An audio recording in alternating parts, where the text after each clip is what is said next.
Pendle Hill is a Quaker retreat center located just outside of Philadelphia. It was established in 1930 as both educational and religious an institution. It was a school rooted in Quaker community life where students and staff lived according to Quaker principles and practices, and where learning was experiential as well as intellectual. Today, it's a retreat center, and Pendle Hill continues an emphasis on adult religious education and spiritual development grounded in the inward journey and outward non-violent living. I had the privilege of visiting Pendle Hill in 2009 as part of my path to ministry, and it truly is communal. If you're a resident, if you're there for a year or more, you take your turn at cooking, cleaning, groundskeeping, administration, whatever needs to be done to keep the place running. And it is set up on a high hill. It's woodsy and quiet and set apart from the urban landscape of Philadelphia, which surrounds it. And I found it idyllic. But I was just passing through, really. On the other hand, Parker Palmer, Quaker teacher, activist, writer, and founder of the Center for Courage and Renewal, lived there for 11 years, from the mid-70s to the mid-80s. It was at Pendle Hill that Palmer learned about circles of trust. Now, as you may know, Quaker worship, when the Quakers worship, they require no clergy to lead them. Their Sunday morning gathering is called a friends meeting, and they sit in a circle of silence until one or another friend is deeply moved to speak.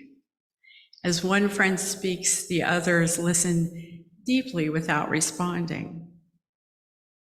In his time at Pendle Hill, Palmer describes a retreat he attended of all men in which they met in a circle in that Quaker way every day for a week.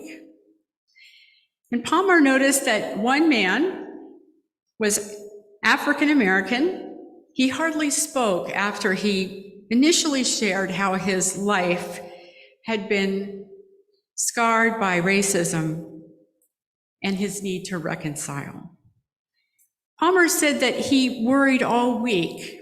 This man hardly spoke the rest of the week, and he was worried that being in the company of all white men, he might have not felt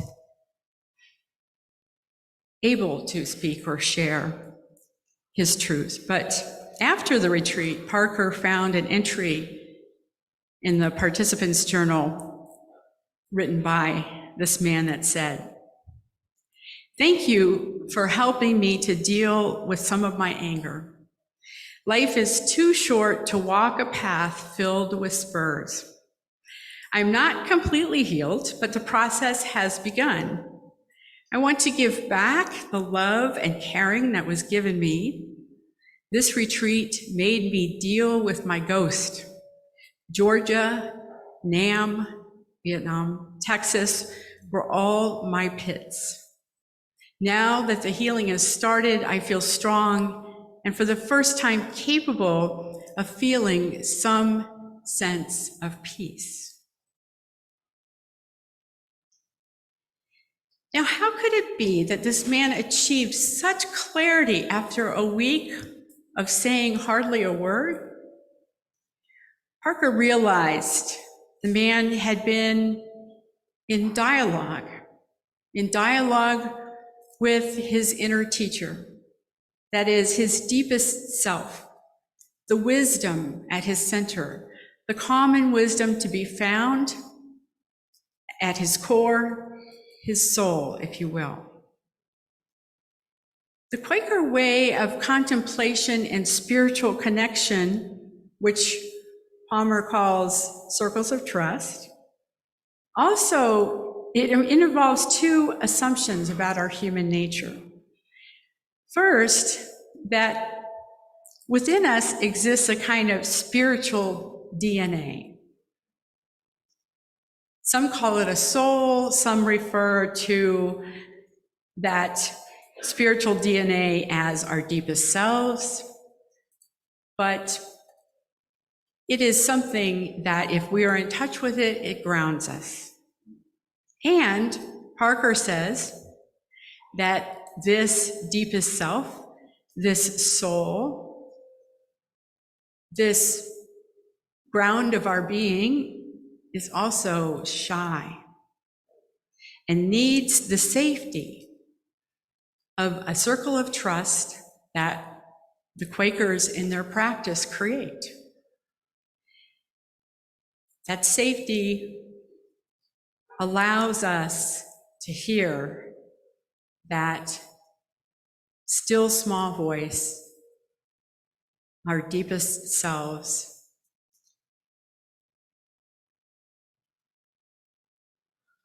our anchor points. Now, I love that Parker Palmer refers to this in a sense as spiritual DNA. And he says that it's why we love babies and children so much, because they're guileless. They are the truest to who they were born to be. And so it's easiest to discern the spiritual DNA of a child. Palmer says that's why we're so drawn to them. Their loving, joyful selves are so close to the surface. And of course, so is all of their range of emotion, right? And they live it, and it's out there. You know exactly where they're at any given moment. But it reminded me of the time that my firstborn was 3 months old, and I had just bathed her, and I was holding her like this, and I was walking upstairs to the nursery, and I was looking at her, and her face just broke out into the biggest smile, and her eyes were just lit up. And it's a moment I will never forget. I don't know if it was her first smile, but it was her first soul-revealing smile. You could see it in her smile and her eyes. And as a matter of fact, Allison sent a picture of her niece, and I said, there it is. Look at it. In those eyes, you can see right into this child's soul. This is somewhat metaphorical, but it's an experience that we kind of have a hard time giving language to, right? And that's the crux, is that what we want to be connected with is, in a sense, prelingual.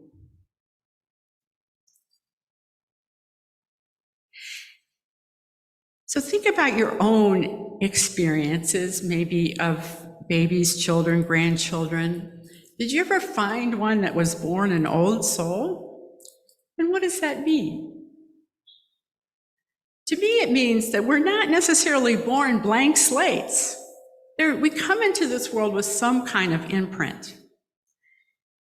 And that's what Parker Palmer calls our spiritual DNA. It's this essence, this authentic, soulful part of ourselves that's been there from infancy. But as we move away from infancy to childhood to adulthood, the development of our egos and the process of socialization separates us from that deep well, or that authentic who we were meant to be that's so easy to see in a child who has not been through that process. Now, of course, as human beings, we need our egos to survive. But spiritual teachers warn us what happens when our egoic needs drive everything we do. We become lost souls to the blizzard of the world. Parker Palmer gives us an image of how we get lost in a worldly blizzard. He says, once upon a time in the Great Plains of the Midwest, farmers, if they anticipated a blizzard, they would rig a rope from their back door to the barn. Now, if you've ever been in bitter cold whiteout conditions, you can't see 2 feet in front of you, right? They knew how easy it was to get disoriented and wander off and freeze to death. So that rope was their lifeline, their way back home. For us today, the material world is a world so often filled with greed and violence, injustice and indifference, and could be thought of as blizzard conditions that we can get lost in when we forget or deny that we're always in the soul's backyard, and the still small voice within is the lifeline by which we find our way back to the warmth, the peace, and the grounding of our spiritual self, our souls, our centers.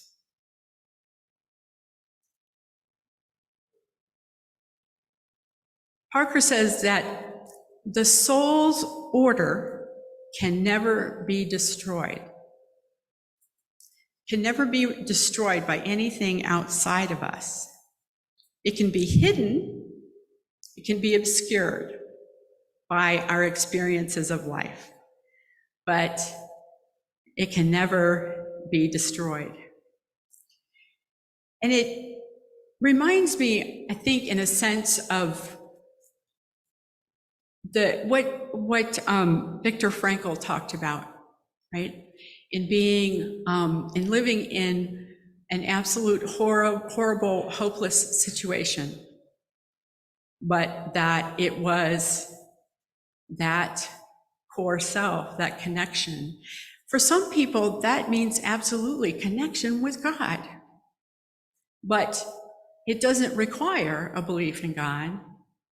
It requires you to be connected in a way that kind of bypasses this and goes right here. We can always find peace and solace in that. Now, no one can consciously say what the soul is. Like I said, it's prelingual, but like wind over water, we can intuit certain things about how that wind functions. And spiritual teachers like Parker Palmer have studied it and intuit that the soul tends to keep us grounded in our own being by keeping the ego in check. It keeps us connected because we are connected with that part of ourselves that is loving and faithful and not judgmental. It can help keep us in right relationship. And our relationship with others is essential to our thriving.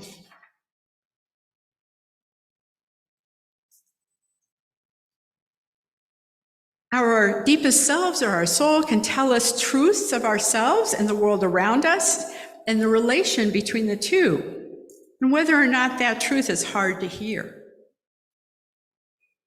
Or whether or not that truth is hard to hear.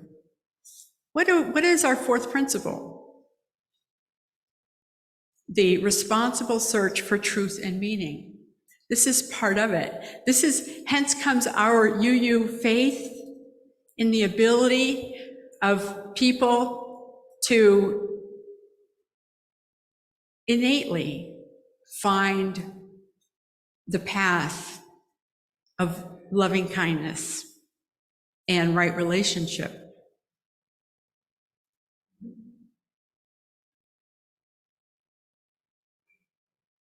We also, in that place of authenticity and depth we find that a gift of life there, which we can then pass on to a world in need of healing.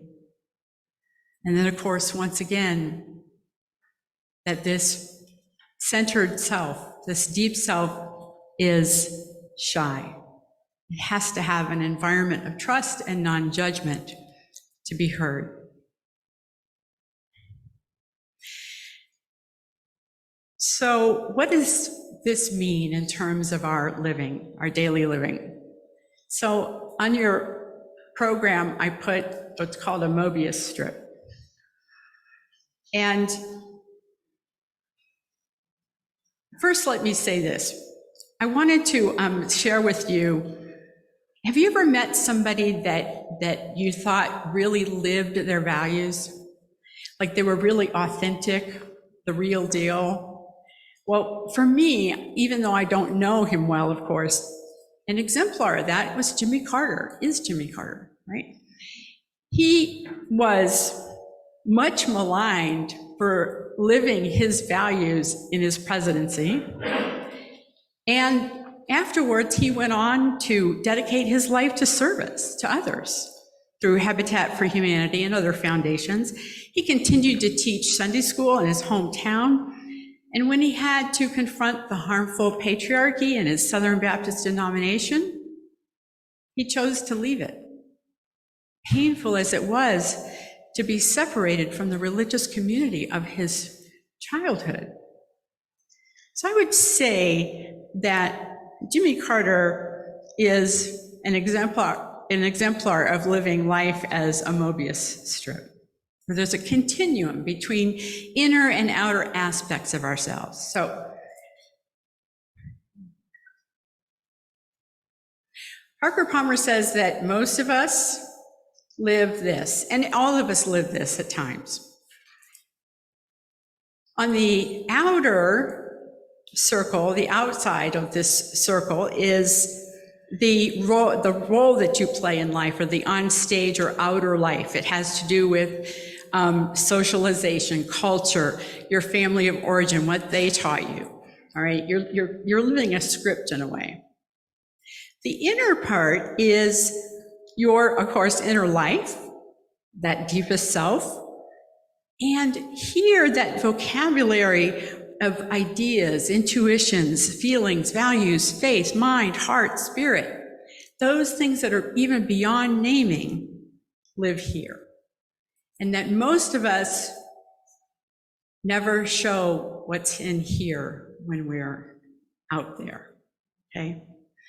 But, I hope I get this right first time, a Mobius strip just requires a little bit of a twist. Yeah, nope.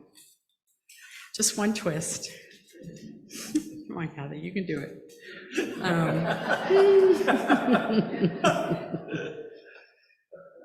Yeah, come on. Yeah, no, here it is. I got it.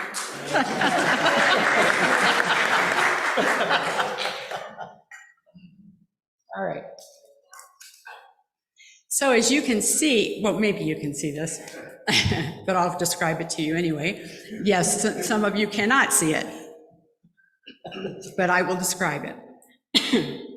So what I did was, on the inside, I put a yellow line, right?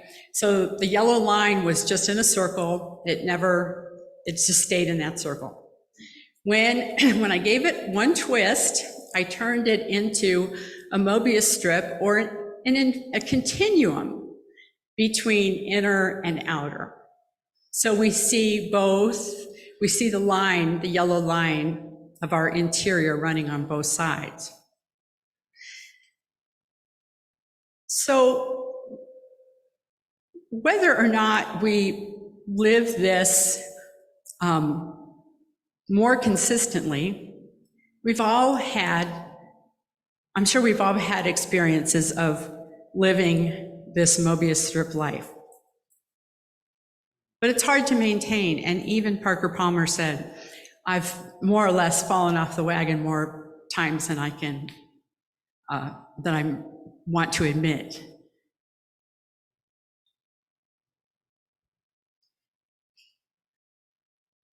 So life on that Mobius strip requires connection and spiritual practice.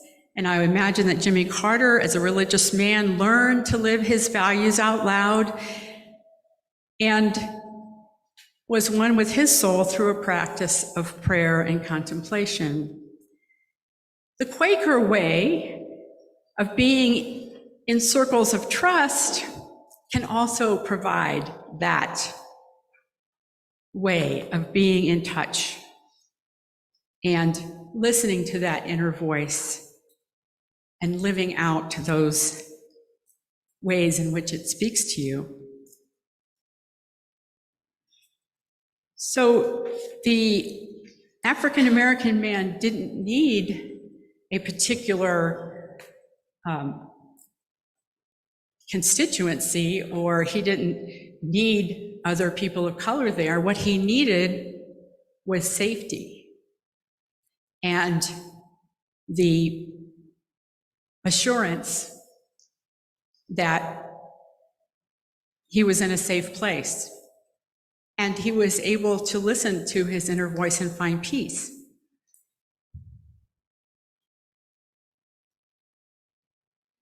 The fastest way, that the reason why we have to be very intentional about this, and the Quakers are very intentional, because for one thing, it's very important to do this work in the company of others, because in a sense, it makes you more accountable to yourself, all right? So the other thing about being together in this way is that you have to be careful that we don't fix, save, or set anybody else straight when they speak from this deep place. So there's a way in which you agree to be together.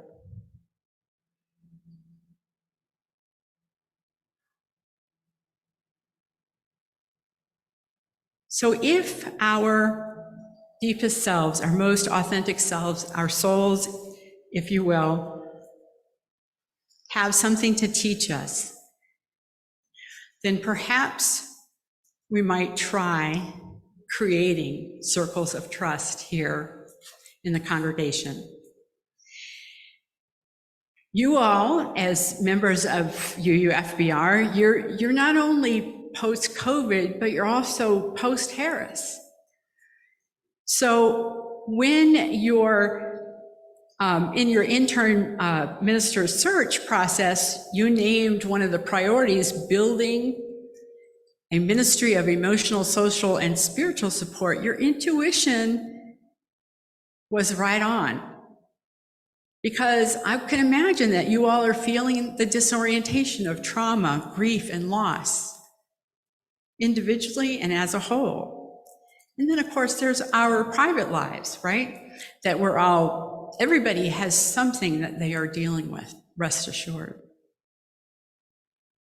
So while there's no magic wand, I left mine at home today, so I can't take it all away from you, right?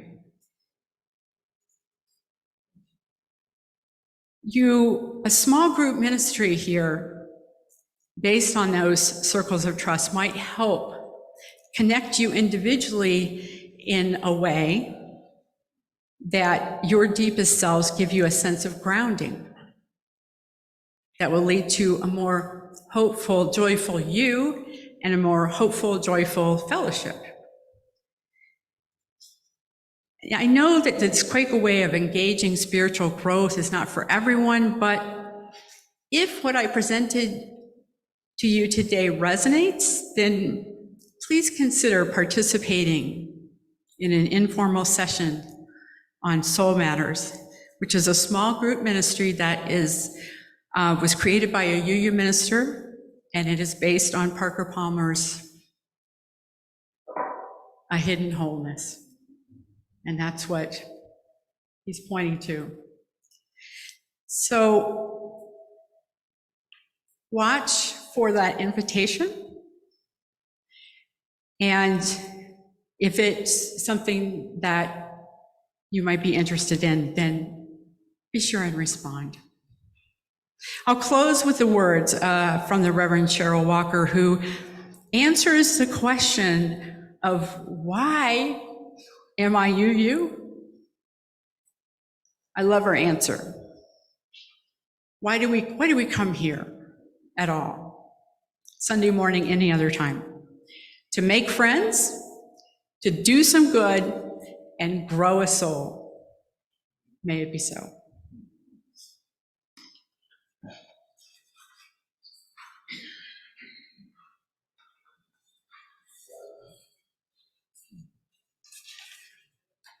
I'll share the plate.